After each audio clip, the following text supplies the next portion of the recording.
बंदर और लकड़ी का खूंटा। एक समय की बात है जब शहर से थोड़ी दूर में एक मंदिर बनाया जा रहा था। उस मंदिर के निर्माण में लकड़ियों का इस्तेमाल किया जा रहा था। लकड़ियों के काम के लिए शहर से कुछ मजदूर आए हुए थे।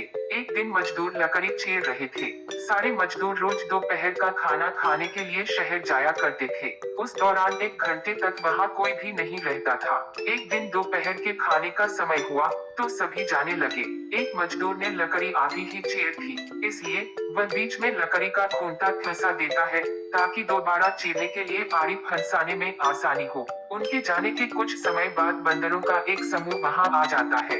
उस समूह में एक शरारती बंदर था जो वहां पड़ी चीजों को उल्टा पुल्टा करने लगा। बंदरों के सरदार ने सभी को वहां रखी चीजों को छेड़ने से मना किया। कुछ समय बाद सारे बंदर पेड़ों की तरफ वापस जाने लगे तो वे शरारती बंदर सबसे बचकर पीछे रह जाता है और उधम मचाने लगता है।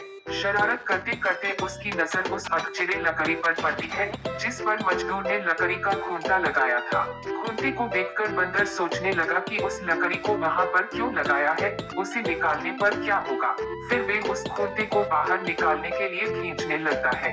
बंदर के अधिक जोर लगाने पर वह खूंटा हिलने और खिसकने लगता है, जिसे देखकर बंदर खुश होता है और जोर लगाकर उस खूंटे को सरकाने लगता है। वह खूंटे को निकालने में इतना मदद हो जाता है कि उसे पता ही नहीं चलता कि कब उसकी पूंछ दोनों हाथों के बीच में आ गई। बंदर पूरी ताकत के साथ खूंटे को खींचकर बाहर निकाल देता है। खूंटा निकलते ही लकड़ी के दोनों भाग चिपक जाते हैं और उसकी पूंछ बीच में फंस जाती है। पूंछ के फंसने पर बंदर दर्द के मारे चिल्लाने लगता है और तभी मजदूर भी वहां पहुंच जाते हैं। उन्हें देखकर बंदर भागने के लिए जोर लगाता है तो पूंछ टूट जाती है।